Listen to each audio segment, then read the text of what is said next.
Barcelona. And I'm Oliver Najad. You know, Stacy, it feels like just yesterday we were right here at E3 2004. We were. The year goes by so fast, and I gotta tell you, every year they outdo what they did last year. So many new games. And this is a very special year at E3 because it is the year of, can you believe it, the brand new consoles. And Joel Gordine, our very own fan cam operator, he's gonna have interviews, lots of celebrities.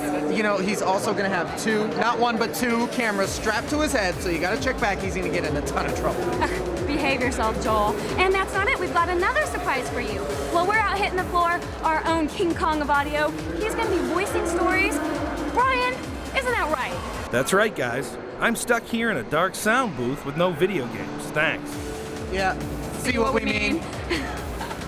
All right, everybody, we're gonna kick off. We're gonna start the action right now. Oliver, I'm gonna head to the South Hall. Where are you headed? I'm headed over to the West Hall. So listen, you guys, check back with us often and prepare to get floored at E3. Let's go have some fun. Let's go.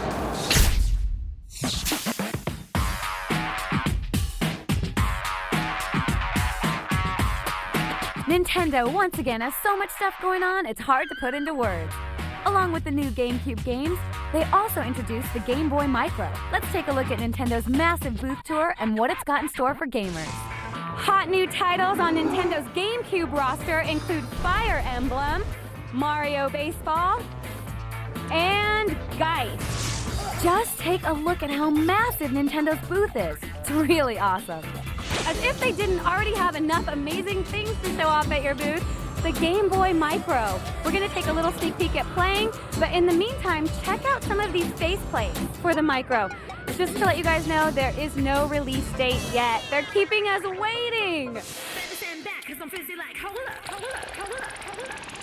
You know, any mistake I make, I'm blaming it on my shoes.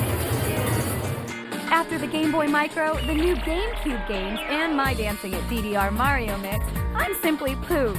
But I'm sure you'll have lots of energy when you get your hands on all the great new games coming soon from Nintendo.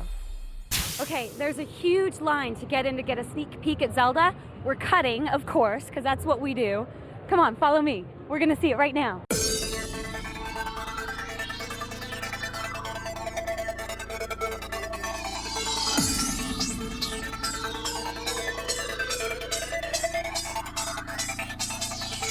So tell me, what's so cool about the new Zelda game? Well, you know, people have been playing Zelda games for, you know, as long as they can remember. And, you know, the Zelda series has a lot of history with people. And I think this game is really going to blow people away.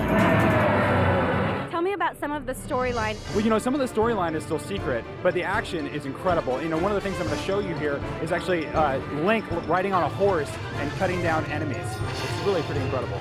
The all-new graphical look to this game is really a departure from the, you know, Legend of Zelda: The Wind Waker. You know, it's a realistic graphic style. It's a more mature Link.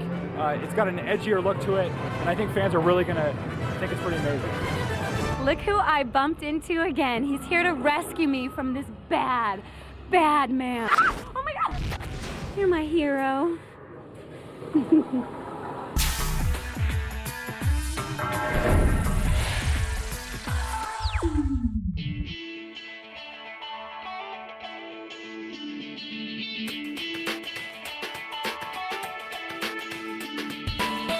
Let's take a moment and meet Matt Charpentier from Massachusetts, who came all the way here. He's part of the Make-A-Wish Foundation, and we're going to find out a little bit about his story. Tell me about the process that brought you out here.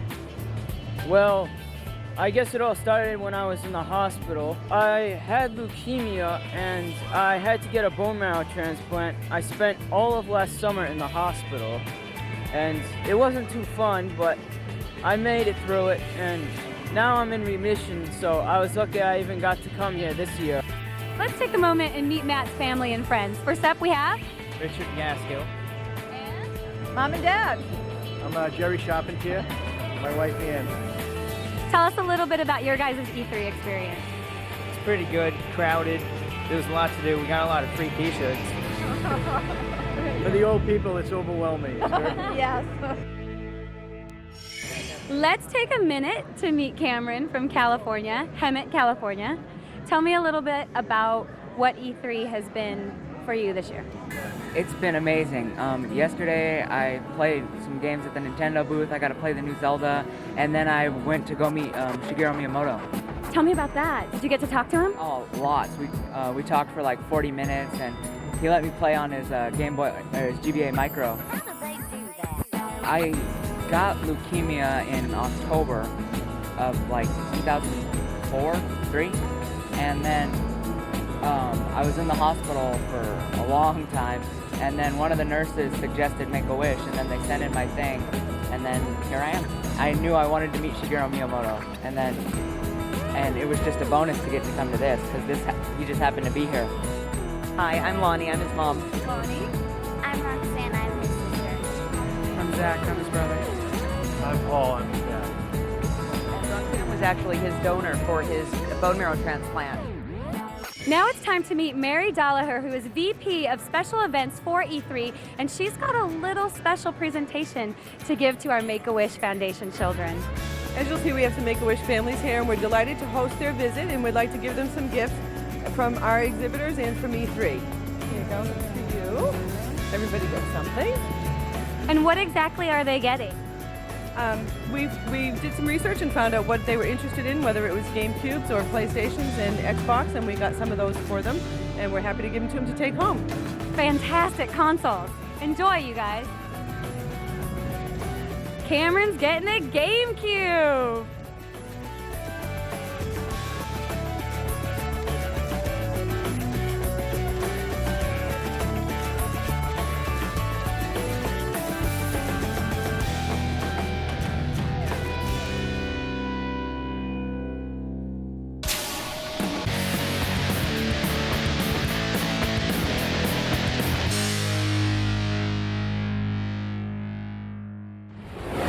Okay, this is a bit of fan service for all the fanboys, because I know you like to collect the Nintendo toys and the video game toys, because Lord knows I do. I have all the Street Fighter figures in the box. But this is a bunch of new Nintendo toys.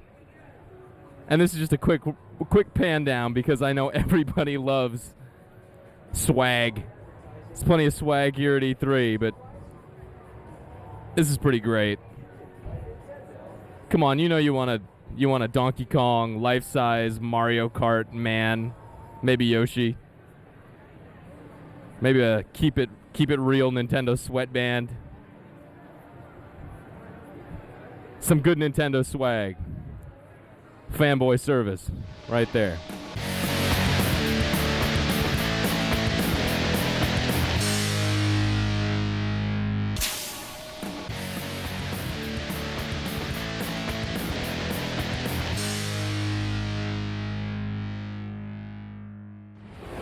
Alright guys, you want eye candy before you get your hands on the next-gen systems? This is it.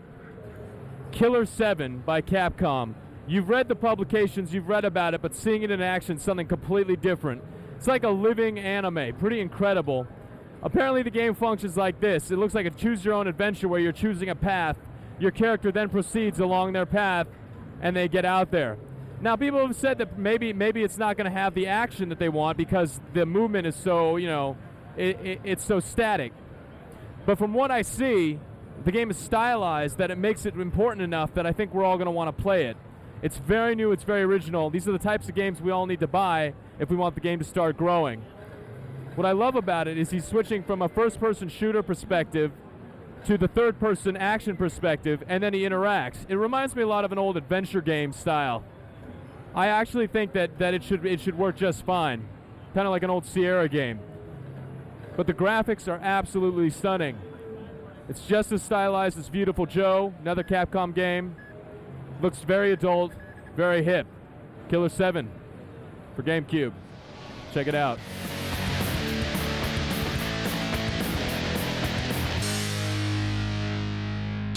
All right, you want E3 fanboy service? You got it. Check this out. Beautiful Joe coffee, available at Ralph's. Unbelievable. I've never seen anything like this. Here's my can. Beautiful Joe iced coffee. And everyone is standing around to get their cup of Joe. How great is that? Gotta love Capcom service. Cheers. And over here, gonna walk through here. I'm gonna show you some more fanboy stuff, because I'm a big fan of Capcom. And this is a lot of Capcom toys and licensed products. See how fun this is. They've got Got Resident Evil statues. Gotta love that.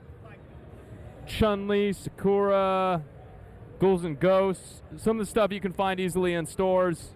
Some of the stuff I've never seen. Very impressive. Love the toys.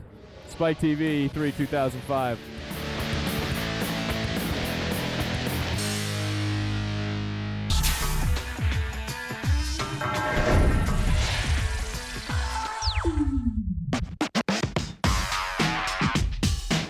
Nintendo's recently released handheld, the Nintendo DS, has got some really cool titles coming out this year. I had a chance to chat with Eric Peterson, who's a writer for Nintendo of America, to get the scoop on what's new. We've got lots of new titles coming up. Nintendogs is one of the big titles for us this year. We've got Animal Crossing DS, Mario Kart DS, Metroid Prime Hunters. Lots of good stuff for people to see this year. Let's talk about the wireless experience. Right, yes, the Nintendo Wi-Fi connection is our brand new online network. It's going to be easy for people to use, and the first 2 games that are going to use it are Animal Crossing DS and Mario Kart DS. What are some of the cool features that Mario Kart can do on the DS that can't do anywhere else? The best way to describe it is it's a Mario Kart fan's dream game. I mean, it basically takes tracks from dating all the way back to the Super NES game and adds on top of that brand new tracks. The DS version has online multiplayer capability with using our new network, the Nintendo Wi-Fi connection. It's also got a touchscreen capability where you can change between the map and the current standings.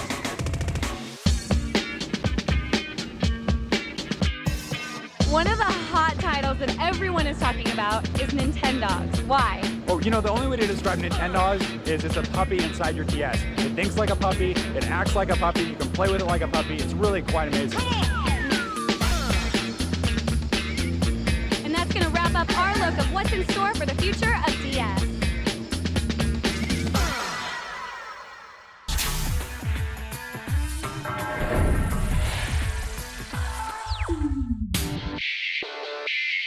Stacy and Oliver here. Hey! Wrapping up E3 2005. What were some of your favorite moments? All right, I like the next-gen console stuff and the NC Soft booth where they had that whole mutator band going. That was really, really cool. Stace, yourself? Make-A-Wish Foundation, of course. Always I great. also loved all the mobster titles. There was Scarface, Taxi Driver, and of course, The Godfather, and mobile gaming. Huge this year. Let's not forget The massages. the Tylenol Ouch Couch. We spent some time over there. Great. Here's some of our other favorite stuff. Check it out.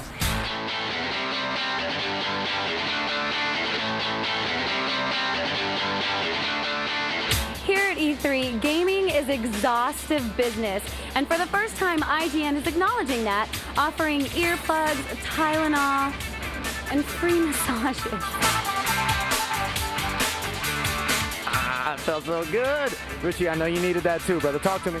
I need a brother, thanks, man. All right. Because I'm so afraid of this spider behind us. I'm out of here. Okay, that's going to wrap up your coverage for E305. We hope you had as much fun as we did, and we want to say a special thank you to everyone behind the scenes who made it happen. There's a lot of folks that made it happen, but in particular, we're going to thank the folks that made E3 Expo happen with the ESA, the staff on E3 Insider, and of course, Brian, our voice from above. who last time I checked was chasing around Namco booth babes, which is why he's not here. Of course he was. Oh, listen, I'm Oliver Najad. I'm Stacy Barcelata, and we'll see catch you next year at E306. Bye. Later.